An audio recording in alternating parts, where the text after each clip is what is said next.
Hi, everyone. This is Cecilia Nelson-Hurt here, known as Creative Ceci, or Ceci Knits the World. If you follow me, I hope that you do. I could not be more excited to be a part of this incredible collaboration between Aimée of La Bien Amie and Jared Flood of Brooklyn Tweed. So I am wearing my finished project. I finished it this morning in their new yarn Imbue. And this is their launch of the Knit Along collaboration, all things colorful, all things around the world, from New York to Paris. I'm feeling very transcontinental, I guess I would say. um, so would love to, let's jump right in case I can't imagine that anybody doesn't know who both of you are, but just in case, let's do a little bit of an introduction. Let's start with Aimée. Hi, Aimée. Hi, Cecilia. Thanks for joining us for this. This is going to be super fun. My name is Aimée. You can call me Aimée. My brand is called La Bien Aimée. And I am from the United States. I was born in Kansas, but I live in Paris now. And I started my yarn brand here in France about 8 years ago. The reason why I started my yarn company was because I was looking for some kind of yarn, hand-dyed yarn, and I wasn't finding it. And so I thought maybe I could make this happen. And that's kind of the idea that sparked La Bien Aimée. At the time, I owned a cafe, and I wanted to have my own yarn in my cafe to sell. And I didn't know that it was going to come to this 8 years later. I thought I was just going to be selling a little basket of La Bien Aimée in my cafe. Nope. So that's me. I love it. I love it. And the rest, as they say, is yarn knitting global, the history, which is just so incredible. Jared, Brooklyn Tweed, let's get to know you. Hi, I'm Jared Flood. I founded Brooklyn Tweed Yarn Company. We are in our 13th year this year. Crazy. And sort of like Aimée, started with very small exploratory intentions, and definitely never, expected that we'd be sitting here where we are. So yeah, I started my blog in New York in 2005. I blogged for 5 years before starting the company officially as a yarn company of the same name. My blog was called Brooklyn Tweed as well. And I was a knitter, kind of burgeoning young designer in New York, starting my career, and a hand spinner as well. And that's kind of what got me on the yarn train of just always finding it really fascinating, the physics of yarn, and have loved fiber and color and texture since I was just a little kid. My mother's a master crafter. I grew up in a house full of knitting and quilting and handmade clothes, and so I feel like a little bit of an outlier in that sense, that I was just like right in the soup from the beginning, and all of those things felt really natural to me. I'm the youngest of 3 boys, and I'm the only son who had like all those sparks firing from day one.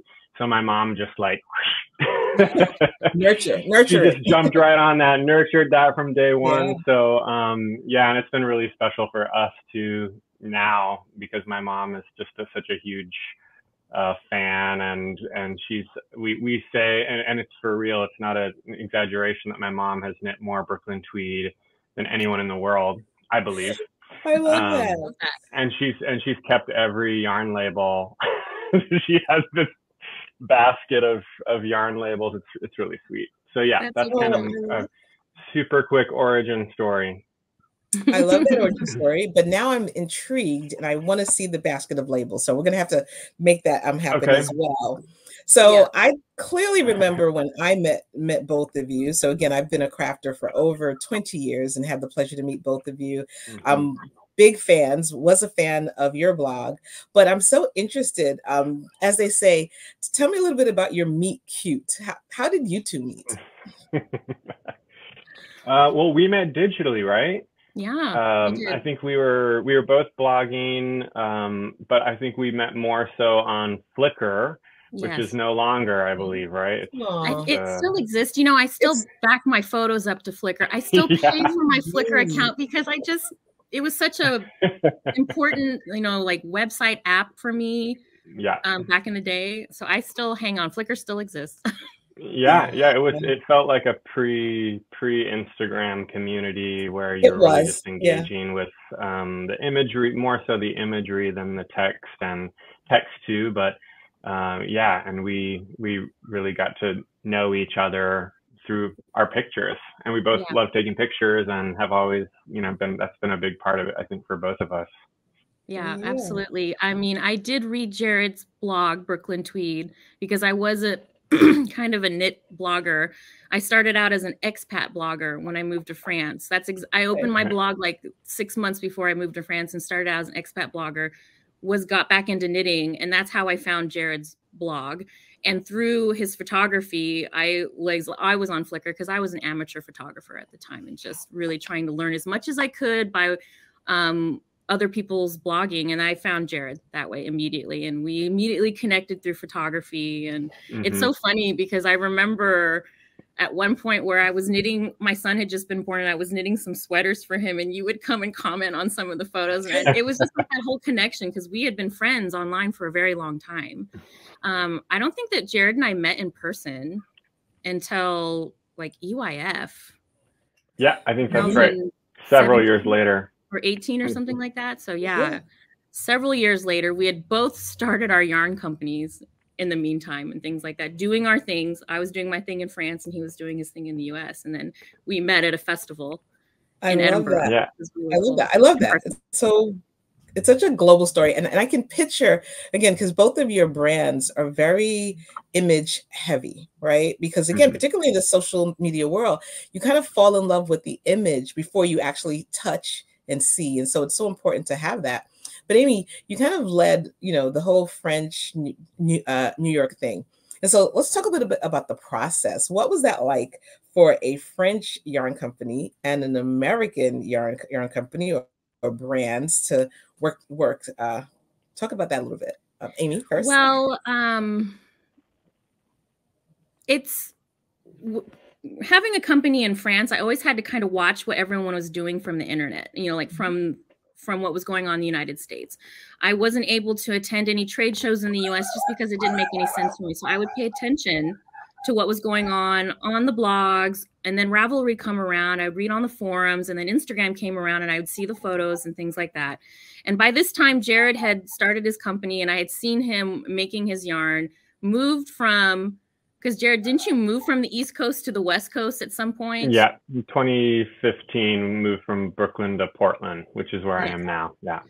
Yes, and that was the year that I started my yarn company, and he had already been making yarn for several years before that. I was even selling it in my cafe in Paris before I started my yarn brand, and so I had an affinity for Brooklyn Tweed, and then how we came together to collaborate on this was I started working on this collaborative book called Neons and Neutrals, which came out earlier this year.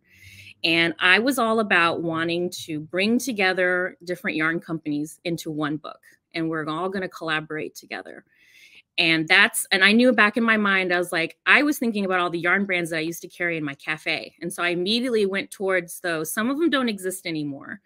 But Brooklyn Tweed was there. And I was like, I have to have something knit in Brooklyn Tweed. And so that's kind of how our companies kind of came together working last year. So yeah. Yeah. We'd be remiss if we didn't mention Luigi in the process. My husband Luigi is also co-owner, and he's the businessman behind Brooklyn Tweed, and he is a very community connection oriented person, very much gets his joy from building relationships. And I also love building relationships, but I'm a little bit more of a solo player. I like to be home in my quiet studio working away.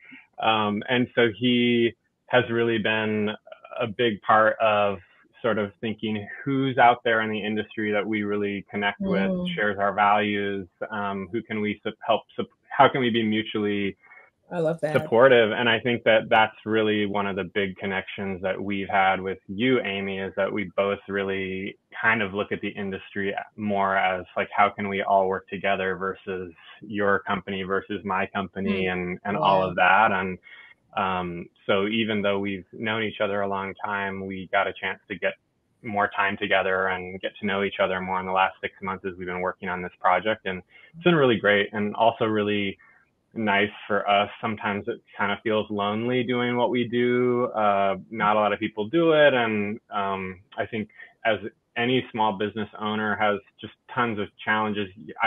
We say our job is problem solving, number one. It's like all we do.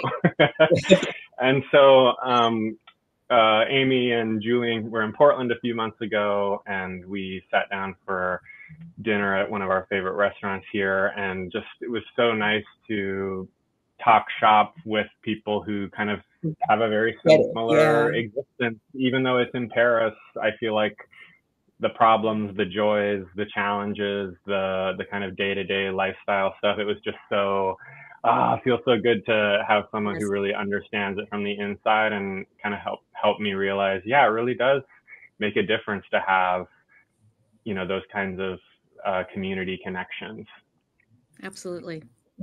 I love that. I love hearing the story, right? And so you touched on it a little bit, right? So you both were separately, you were blogging, Jared and Aimée, you were running your tea shop, which I had the pleasure of visiting and will always hold near and dear in my heart, and one of my favorite Paris experiences.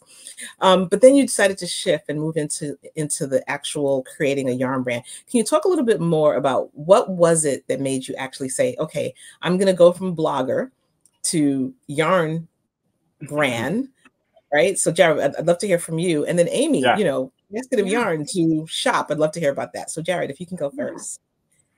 Yeah, I think that every step of my career, even before the yarn, when I was starting my blog or starting to experiment with designing for hand knitters, was just, I'm a big learner. I love learning. I'm always, you know, I have a lot of hobbies, a lot of creative pursuits outside of the ones that people know me for in my career.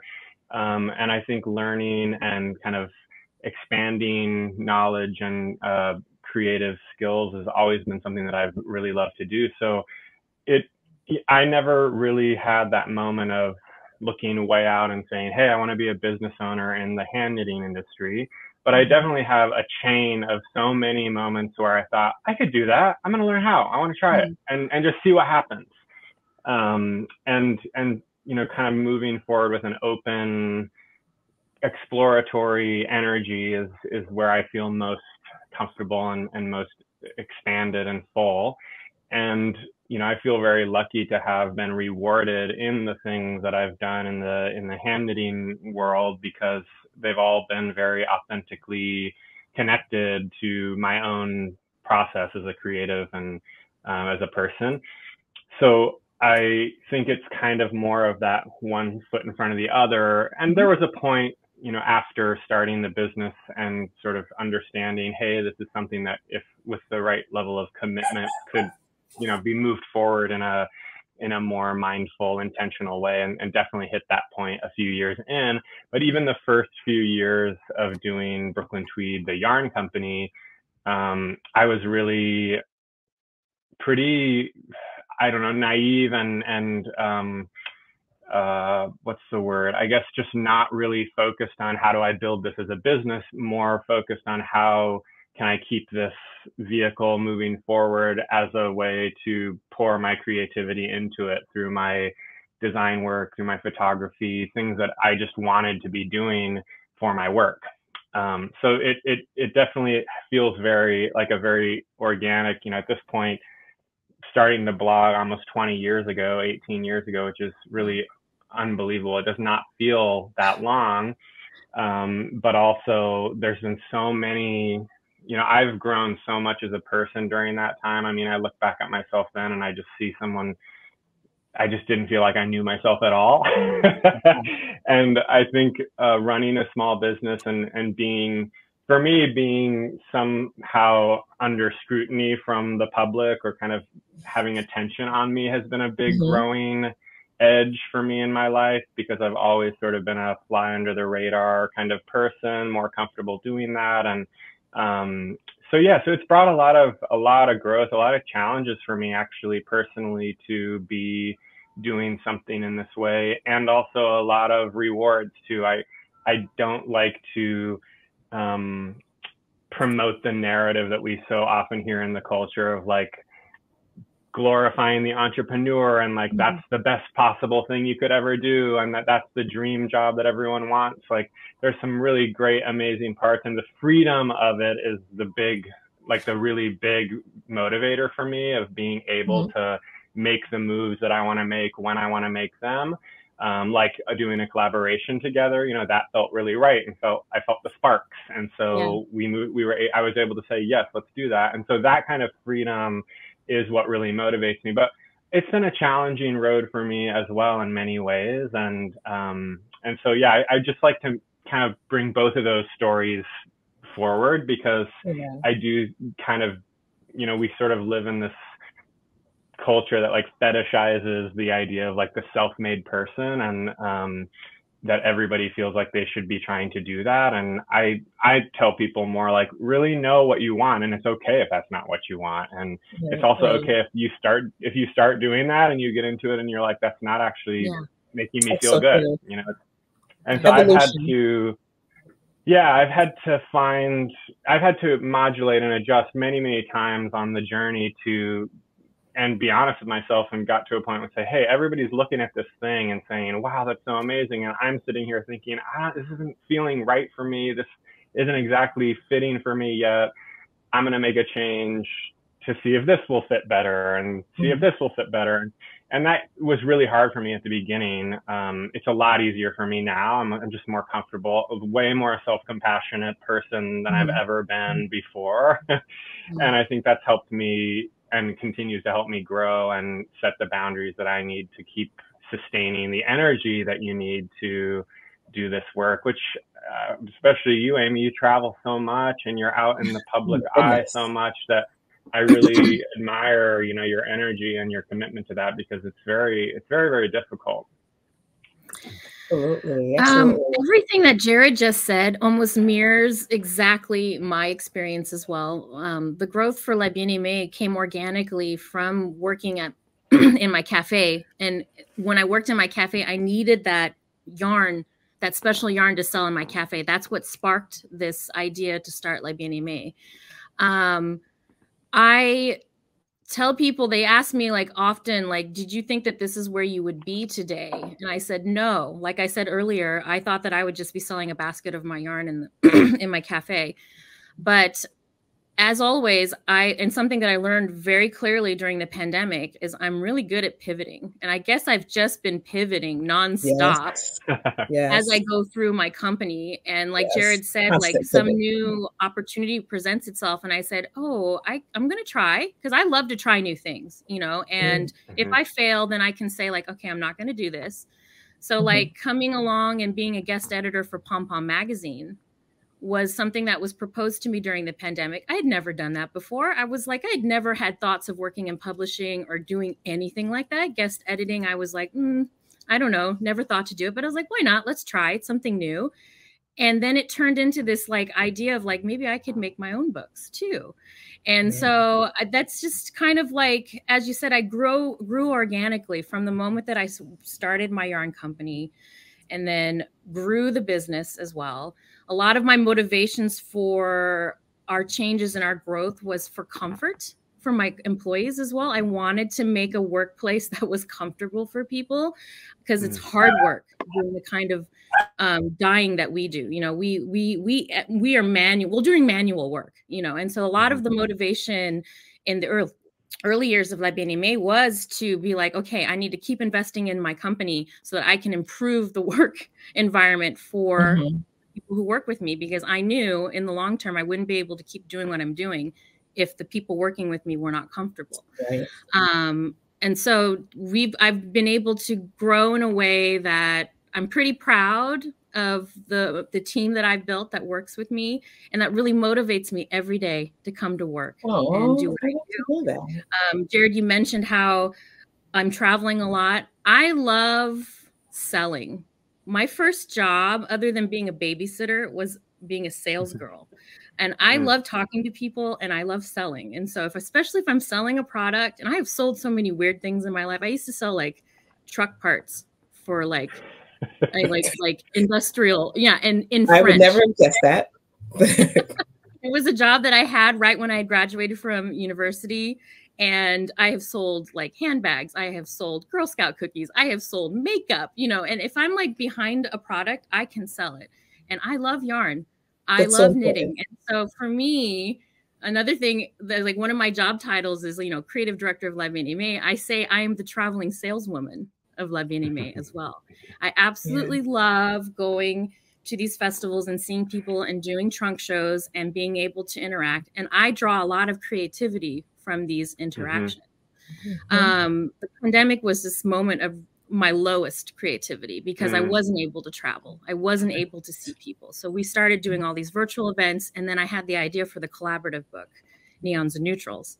And I said, what if I like try to collaborate with all these designers and we use a little bit of my yarn, but I want to use everyone else's yarn too, because, you know, I love knitting with everyone's yarn. If you looked in my stash, it's huge, you know, and I've got everyone's yarn in there. And I remember having a conversation with a friend saying like, I love knitting with LBA, but for me, it feels like work sometimes. And so like when I want to get inspiration, I'll go and grab someone else's yarn. And sit there and swatch and knit with that. And so that's kind of what happened during Neons and Neutrals. And again, like, I don't know where we're going with this. I was just saying that I'm just growing organically as I go with LBA. And that's how this collaboration with Brooklyn Tweed came about. I knew that I wanted to feature it in my book. And I had written to Luigi and I had asked, like, I'm interested in putting your yarn in my book. And he had just mentioned that we are releasing this new yarn called Imbue. I think Imbue had just released, like you guys had not, it wasn't even available for wholesale. And I said, can I get some? Can you send me some? Because I just knew, like when I heard the specs of the yarn, I was like, this is incredible. When it arrived, there was one color that was really lightweight. It was like crepe. I think it's your lightest colorway. I took it to the dye studio and I was like, let's dye this. Let's see what happens. I just wanted to see. And when I dyed it, that was what locked it in that I wanted to start this collaboration. And I wrote to Brooklyn Tweed immediately and said, hey, what do you guys think if I dyed on this base? And it was such an exciting time because at that time I had been in touch with Luigi for that. And we just worked together on that. And I felt like it went really fast. I don't know if that felt like that for you too, Jared. Yeah, but also that's normal, I think, for Luigi and I when there's that like that gut, you know, the connection immediately. We're just ready. Let's just do it. Let's go. We don't spend a lot of time second guessing that, and learned over the years, I think, to trust that feeling, and it often bears good results. Yeah. Love that. I love that. Well, you know what? We've been talking about, you know, the meet cute, the collaboration, like everything is just so wonderful. Let's jump into some of the patterns. And so you mentioned already, Aimée, neons and neutrals, and I can see in back of you the Brienne, the cardigan, and the cowl. So talk to me about how did you choose this particular yarn to feature for that pattern? Well, I worked with Brienne Moody for Neons and Neutrals, and she had picked Corey Worsted for the first sample. So that's the sample that's on Taylor. And I knew that I wanted to find a secondary yarn that was in the realm of the same gauge. And that's where I thought that it would be great to have the second sample done in Brooklyn Tweed. And also the colors were very different than what I was dyeing on La Bien Aimée. And so that's kind of how I chose. I knew that I wanted the Brooklyn Tweed to be for a garment, and all the other garments in the book didn't really fit into the same gauge for Imbue. So it was like by a process of elimination that this is the one that I was going towards. And so that's how we chose to use those two colors that are featured on Yusra for Brienne, Warbler and Orchid. I love it. I love it. Let's stay with the conversation of colors. And you both are such color artists, and your palettes are incredible. So let's talk about the palettes. And so, Jared, let's talk about the Brooklyn Tweed Imbue palette. And so how did you develop this particular set of a spectrum of colors? Yeah. Well, Imbue is the first yarn. So all of our yarns are sourced and spun in the U.S. So right away, that's a sort of a teeny tiny little limitation box, since 95+% of the yarn in the world is not made in the U.S. Right. So what our life as a yarn company looks like is very different than what a lot of other manufacturer or companies that are working with manufacturers look like, in that we pretty much, for every yarn that we have in our line, we build a supply chain from scratch ourselves. So we're finding the fiber source in the Western states. We're looking for a spinner who can work with that. We're looking for a dyer. We're looking for people who can finish the skeins and so on, all the steps of the process. And there's really not that many, there's less options in the States, significantly less than there were when I started this. And so we are also sort of known for our heathers. Heathers are really my yarn and color passion. That's what I started with. That's sort of how I built the brand. And we've never been able, until Imbue, we had never really found a way to make heathered yarn in a worsted spinning process, which is the smoother yarns, finer, kind of the analogy of like spaghetti noodles being plied together versus like a tumbleweed for a woolen spun. And you really associate woolen spun yarns with heathers. Those are kind of the Scottish classic yarns that we all know and love from the UK. And those are some kind of more of the style of the yarns that I started Brooklyn Tweed with. So we, through our growing network of manufacturers in the States, we figured out a way to make a worsted spun heather. And that was kind of like my self-challenge when we were coming up with Imbue. And because Imbue is 5-ply, which is also sort of rare for what we can do here in the States. Usually it's 4 or less. We found a mill that could spin more than that. And 5-ply is a really durable, super round, springy construction. So we knew it was a great opportunity to use some of the finer micron merino that we are able to source here in the States. So we sourced a 20.5 micron merino. Merino is amazing for hand dyeing as well. As many hand dyers know, it just takes the color with this beautiful saturation. It has kind of like almost like a pearlescent finish. It has this little bit of sheen. We have yarn colors that we dye in multiple lines. And whenever we dye it on merino, I'm like, this is just glowing from the inside out. It kind of has this luminosity to it. And so when knowing Aimée's color aesthetic and knowing that she responded to Imbue, especially because Imbue is such a dark palette, as you can see from the slide, like it was the perfect, and a small palette too. Our other lines are like 36 colors.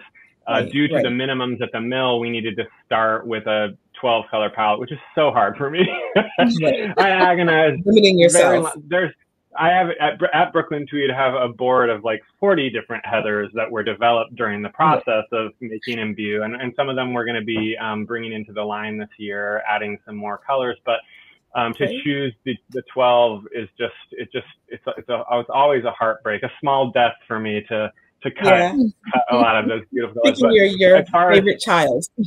As far as my color aesthetic, you look at one line at Brooklyn Tweed, you'll see a lot of similarity across all of them. I'm a nature lover. I love being out in nature, and that's where I see color, and that's why I respond to heathers, because they're so complex and they are more like what you see in nature. You don't see one leaf that's a solid color. You see 10 shades of yellow, flecks of red.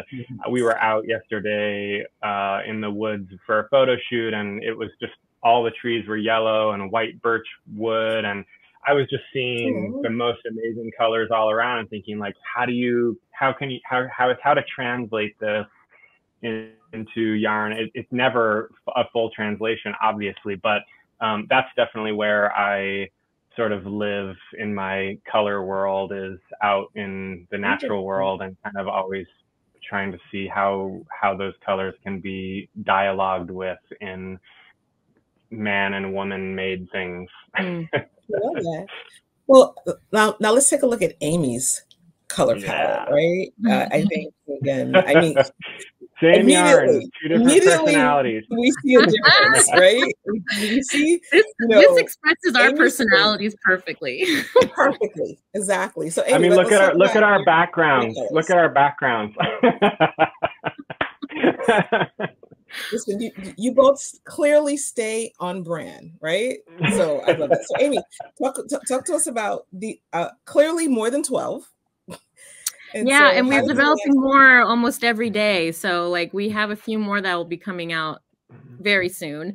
When I initially started dyeing on Imbue, the very first color I dyed was that light purple down at the very bottom of the circle. Because I just, for some reason, knew I needed that lavender, and it's a color that I knew that Jared did not have in his palette. And so when I started developing the LBA colors, I definitely wasn't going to develop a color that already exists on BT Imbue. My optic was also, I had in mind the Brienne cardigan, neons and neutrals. I'm very much thinking like, what neons can balance with this neutral, what neutral can balance this neon, and things like that. And so I went on to develop colors that I thought were complementary with the colors that Jared had already developed in BT Imbue. If we go to the next slide, we made a color ring with both of our colors put together. Which is so in my mind, so in my mind, this is how I was doing it. I had one of each of the BT Imbue colors up in my office, and I would go and be like, okay, what do I want to knit with this color? I need this LBA color. And so then I would go and develop that. What was super exciting about Imbue, though, is I'm able to achieve speckling on this base, which is not always easy to do on non-superwash yarns. The 5-ply construction really adapts itself to being able to make these really beautiful speckled colorways. So we do have a few of these like lighter speckled colorways, but I am going to be developing some darker ones too here very soon. So those will be coming out soon. But yeah, so this is like in my mind how I imagined the color wheel of Imbue, integrating Jared's colors and my colors. And obviously I always think in rainbow. So I always want to be able to arrange the colors into a rainbow. And I feel like we're really close to that now. I think you did. And I love any yarn line where you can get a heather, a solid, a semi-solid, and a speckle like all together. I think it's so beautiful to mix all of those things together too with the same base. It's so rare to be able to do that, especially with heathers and hand dyes. Those are, usually living in separate worlds. So I just love this picture. It makes me so happy. Me too. It makes me very happy. That was the goal. And is I wanted to be able to knit one color of BT Imbue with one color of LBA Imbue and mix and match together. Collaboration.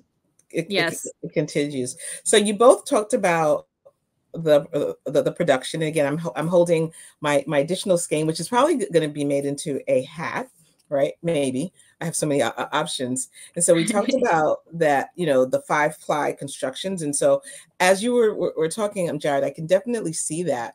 And so, Amy, how is dyeing on this different from dyeing on the types of yarn that you typically use for LBA? Well, when LBA started, I started out with superwash yarns because that was what was available to me on the market. I had not started custom spinning my own bases yet. I've always loved non-superwash yarns though. I want to preface that like my favorite yarn at the time when I started LBA was like Jamieson's of Shetland. I love so I love those like really heathered woolly wools. And so, but I knew hand dyeing, because I did try experimenting by hand dyeing on natural yarns. And I was like, this isn't working. Once I started developing my own bases and understanding the construction, like I did not come to hand spinning until like literally this year of my life. I studied construction just very academically and also just like kind of playing around and learning from experts who would teach me things. And then once I started spinning, I realized like, oh, I understand what all these plies can do when I'm going to dye them. I knew basically based on a 2-ply, 3-ply, but when I got Imbue in my hand and I saw those 5 plies, first thing I do with the yarn is I deconstruct it and I take it apart and I look at it and I play with it. And I just knew, I was like, I had to get this in the dye pots because I had never dyed anything like that before. And I wanted to see, I knew in my mind how those 5 plies were going to play together once they were dyed, but I couldn't tell you, like Jared talked about, the luminosity that comes off of this. Right. Yeah, definitely. So yeah. So I really love that. What you were saying, it was hard to dye natural yarns. Is it more of like a bleed situation, or is it just that the colors don't fully saturate? Depends on the fibers. At the time, I was dyeing a lot of like BFL, like Blueface Leicester or Wensleydale mixes, and also is how the plying was happening as well. If the plies were too loose, if there was 2-ply, 3-ply, it channels the color in a very different way than a 3-ply high twist. I do have successful collaborations of making like speckled colorways on 3-ply yarns and 4-ply yarns. And so the more the plies I'm learning, the easier it is to do more fun hand dyeing techniques on them. Cool. Makes sense. I never knew that. So thanks. and I did have a question on how was it to dye the yarn, but you kind of answered that.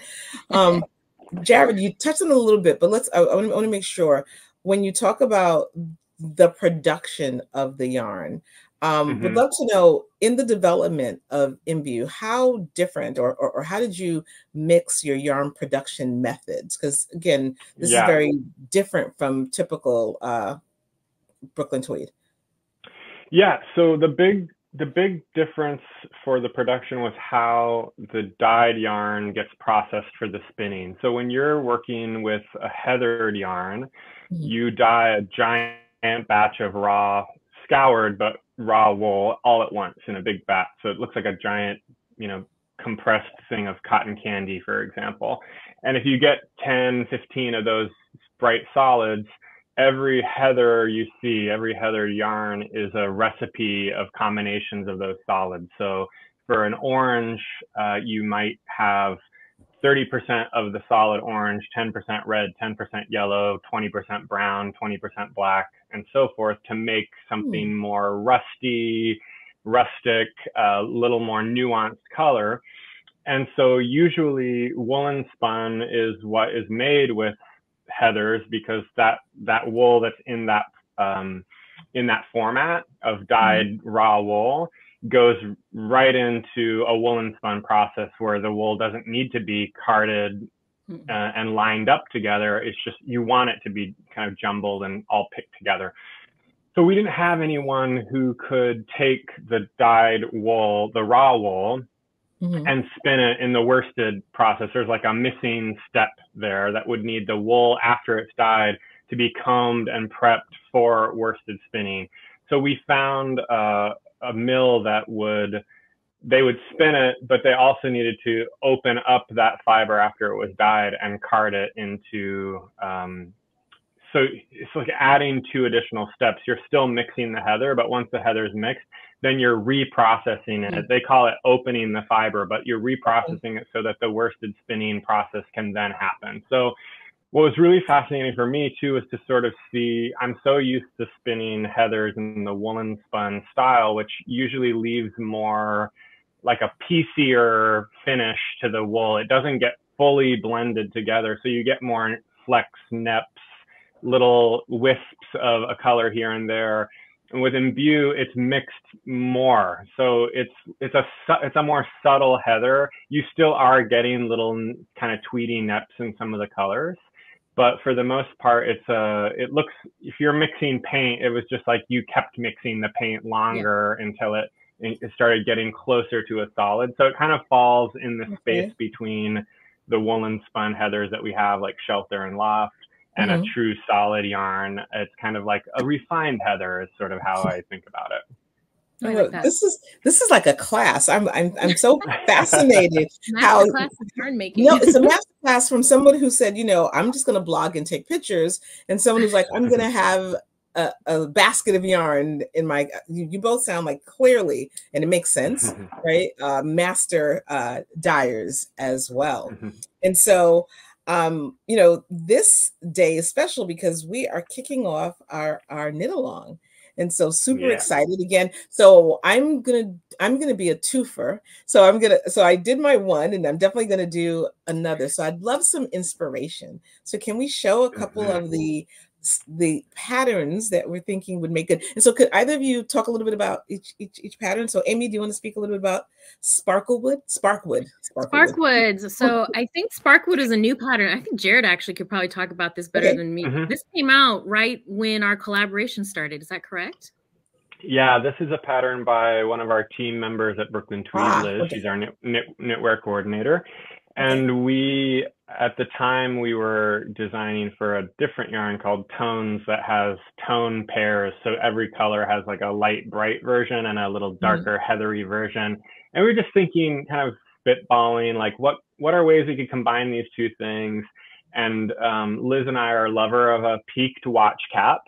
And so we were thinking, what about like one tone for the brim and one tone for the top? They're still the same color, but you get a little bit of that play. So when we started thinking about patterns for the Imbue collab, we were looking at our archive for things that combine color in worsted weight patterns that combine color, and also knit along patterns, so things that were smaller and faster. And so we knit 2 samples sort of playing off of the two, like the golds and the lavenders of the 2 palettes. So on the left side, you see Aimee's color as the main color of the hat, that the brighter gold, that's goldenrod, and orchid is our heathered sort of purple. And then the other one on the right is that brighter, that anemone color. That was the first color that you dyed. And then Warbler, my personal favorite Imbue color, heather color, is the sort of heather gold. So we just thought it'd be fun to sort of play around with these 2 things and put them together. But the number of combinations is sort of mind-numbing with all of the colors in that beautiful circle. So we kept it pretty tight on this one, just to sort of show the play of the two companies' takes on the yarn. Yeah, I like it. Well, let's jump into more color. So this color work KAL, Jared, is incredible. I'm like, I'm stuck. Like every time I see something, I'm like, okay, this is what I'm gonna make. Nope, this is what I'm gonna make. So let's talk about this first color work KAL. Yeah. A couple years ago, we were working on designing some patterns for beginners, or kind of less. I think one of the things about Brooklyn Tweed over the years is that so many people look at what we do as a sort of aspirational. They love to see it. They are inspired by the sort of the whole brand fantasy of it, but they might feel like, oh, I don't know, that might be a little more advanced for me. Even though we work really hard to make the pattern super thorough and educational, I think just the presentation level often can intimidate people. So we have a line called BT by Brooklyn Tweed, which is 4-page simple patterns. And sort of my concept was like, how do you get something like that first project for a certain kind of knitting? And so that's why we call this the first color work KAL, because you get to play with 4 colors, which is fun no matter what. But all the motifs, the design kind of prompt for me was the easiest possible stranding without it looking boring. So every 2-color row in the pattern, no matter where you're at, is just alternating 1 by 1. That was my only kind of limitation here. Just how do you play 1 by 1? Because that's the shortest float you could possibly have. I'm thinking the floats. So, and so tensioning that is less difficult, and kind of hopefully a higher result of success for the fabric being nice and even. So we knit one. This was knit by one of our team members, Mary, and she picked out 2 Imbue Aimee colors and 2 Imbue Jared colors and put them together. And what I think is so fascinating about this and every other color work pattern in the world is just how different. Like, I'm looking at Aimee's that she just put on, same pattern, everything's the same, the yarn's the same, and it looks like a totally different pattern because of the way you're wanted to use 3 colors on this. So okay. And I have to say, I picked this pattern because I was traveling and I wanted to, I was traveling to Portland actually. And I wanted to have something that was a travel pattern. And I know that these patterns are like for maybe more beginner knitters, but it's also a super relaxing knit for advanced knitters as well. Because you can memorize the chart really easily. And I would just sit there and just go, go, go, go, go. And it was just like this kind of meditative, relaxing knit. And I loved it. And I opted to use 3 colors because I only wanted to put yellow Brick Road and Floor Morganite in there because that was like my obsession colors at the moment. And I knew having this dark blue of Boro would just like really push it forward. So yeah. I love it. I love it. Super cool. Great, great. So many options for people to choose from. So let's talk about the one we talked about earlier. Let's go back to the Brienne. This beautiful, beautiful. And they, you know, I'm looking at the arm detail, the double cuff. Love this one, Aimee. So I knew that this combination was going to happen. I was in, and I still am in my pink and yellow moment. I don't think I was going to say that when you said before. Yes. And I knew that I wanted to have a Brienne in Floor Morganite and Yellow Brick Road. And so as soon as we were able to start production dyeing on Imbue, I had this sample made up. I don't know. I just love these 2 colors together, and the construction, as you can see, it's like from sleeve to sleeve, so it's super fun to knit.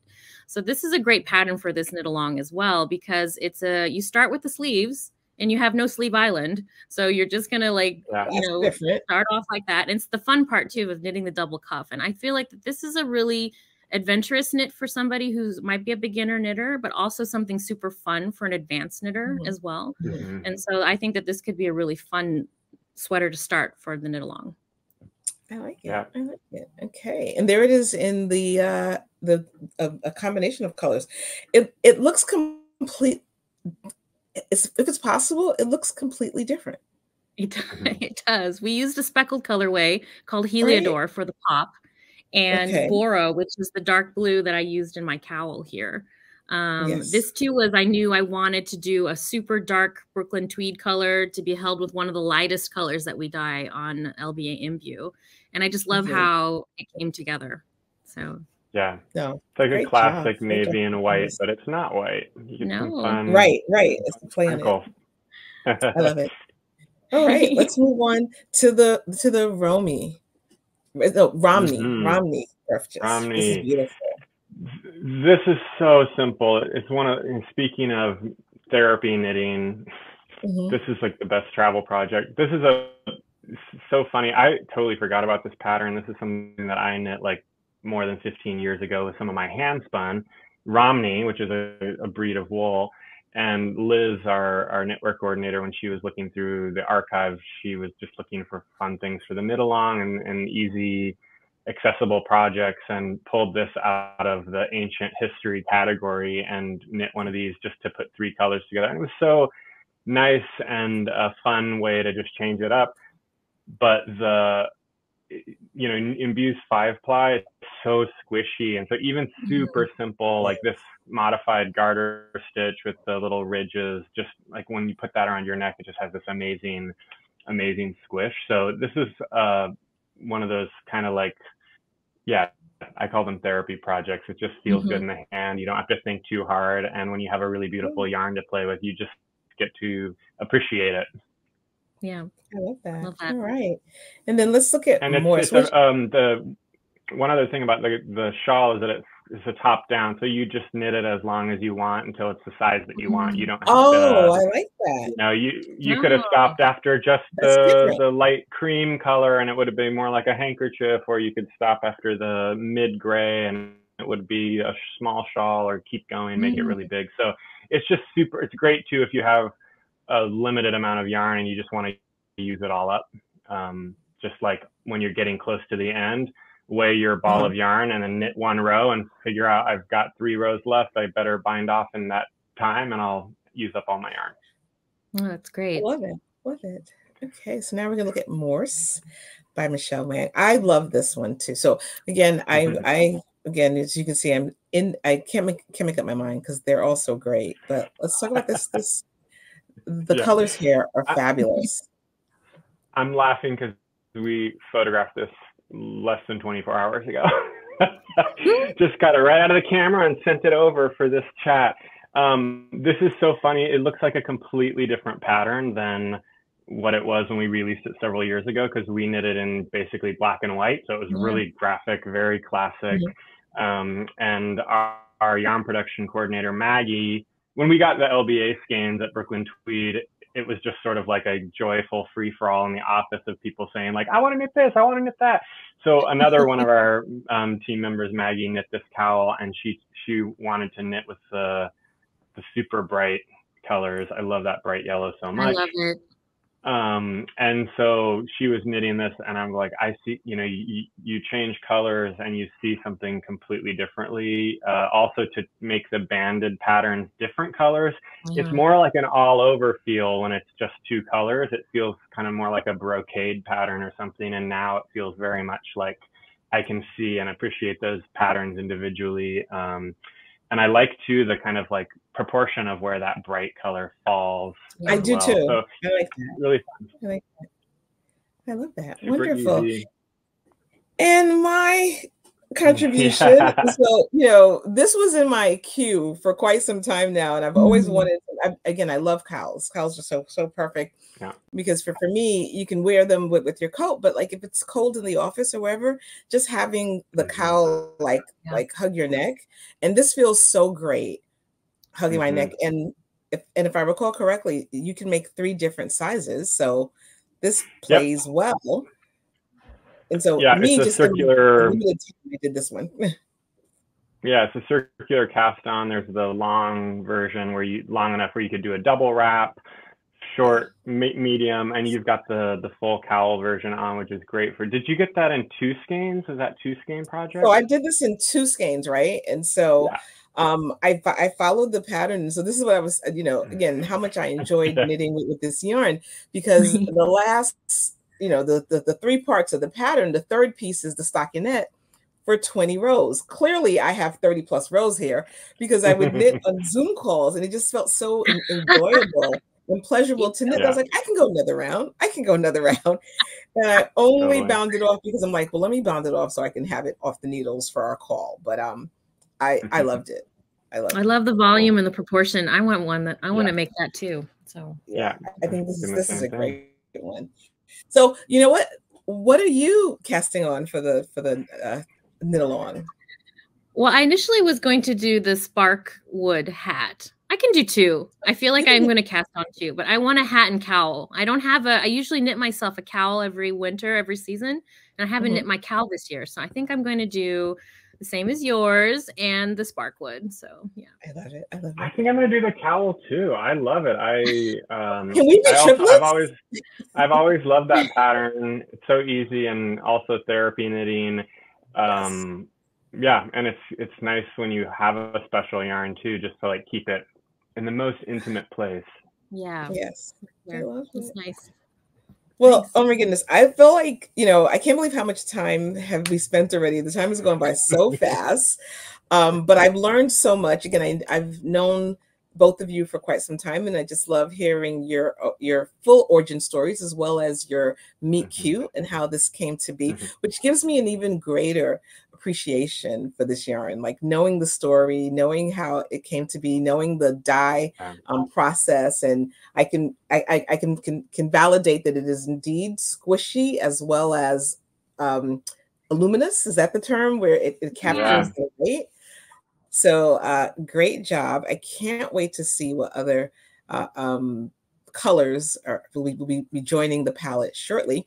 But before we end, is there any one little tip or comment you'd like to add before we Let me add the details for the knit along. So if you have tuned in, because we're like filming this, we're going to put it online.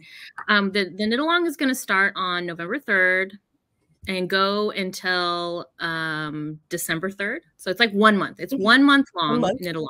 It's happening on Instagram. It's happening with the hashtag Imbue KAL. We're going to announce this. I'm probably getting this all wrong, but we will put all the details in the messages below this video so that you can see that. And everything's happening on Instagram. So please tag us. We'll come and look at your knitting. I'm going to start working on mine too, and I'll be posting it along. And so that's kind of how the knit along is happening. It's very relaxed. Obviously, I think we are definitely opening a thread on our Ravelry group as well for people who want to chit chat over on Ravelry too. So that's another place that you can go and say hi. Yeah. So, yeah. I think we'll also have a thread on the BT Ravelry as well. So we can double dip. Sure to check. Yeah, you can double dip for sure. Absolutely. Yeah. Absolutely. Now, am I misspeaking? I heard a rumor that there were going to be some prizes. Is this true? Yeah. Okay. So I'm like looking at our notes. I thought I could be, maybe it's wishful thinking. So we'll come up with all the information, but there could definitely there'll be prizes, and so we will post about that. So thanks for joining this video cast on party. Yes, and we're super excited to see your projects come to be. Absolutely. And thank you, Cecilia. Right? Oh, it's been my honor. Again, I truly, I have so much respect for both of you. Again, I've been a big fan of your brands, of the blog, and of the cafe since its early days. And I believe I met you both in person I met you, Aimee, at your shop, but then we reconnected again at EYF. So EYF holds a special bond for all of us. And so I'm looking forward to when we can be triplets in our matching collars. We'll make that happen. I love that. Well, thank you, everyone, for joining. And Ready, Set, Knit. Join us and share, please. Yeah, thanks. Bye. Bye, everyone. Bye, everybody. Thank you.